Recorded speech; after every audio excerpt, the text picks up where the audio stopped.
এই সিদ্ধান্ত আপনার।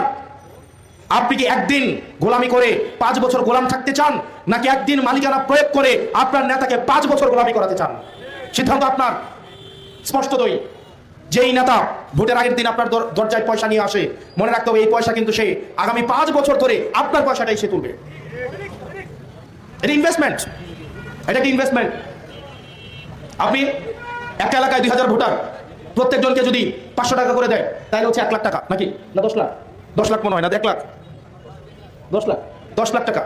2000 মানুষ কয় টাকা করে পাইছে? 500 টাকা করে। 10 লাখ টাকা উনি ইনভেস্ট করছে ভোটের আগে।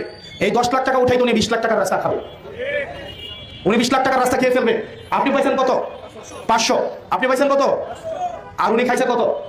দুর্ভোগ কয় বছরের? সিদ্ধান্ত আপনার। আপনি কি 500 টাকা খেয়ে 10 লাখ টাকা খাওয়ার সুযোগ করে দিয়ে 5 বছর সাফার করবেন, নাকি যোগ্য প্রার্থীকে বিনা পয়সায় ভোট দিয়ে 5 বছর বিনা পয়সায় সার্ভিস নেবেন? সিদ্ধান্ত আপনার। প্রিয় মহাপরাবাসী, থানায় গেলে নেতা ছাড়া আমাদের কথা শুনতে চায় না। যাদের বিরুদ্ধে মামলা দিতে যাবেন, দেখবেন থানায় ওসি তার সাথে বসে টুস বিস্কুট এবং দুধ চা খায়। কারণ এটা আমাদের কামাই, এটা আমাদের কামাই।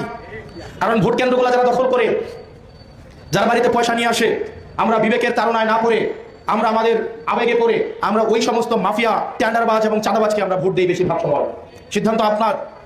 আগামী নির্বাচনে আমাদের প্রস্তুতি নিতে হবে। কিছুক্ষণ আগে বলে গিয়েছিলেন আমরা একটা চারা গাছ, চারা গাছ থেকে যদি আপনি ফল চান, এই চারা গাছকে তো আপনাকে পরিচর্যা করতে হবে, করতে হবে না?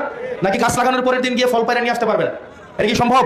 একটা চারা গাছকে পানি দিতে হয়, সাপোর্ট দিতে হয়, সার দিতে হয়, রোদ বৃষ্টিতে শেল্টার দিতে হয়, তারপরে এটাকে বৃক্ষে পরিণত হয়, তখন আপনি এই বৃক্ষ থেকে ফল আশা করতে পারেন।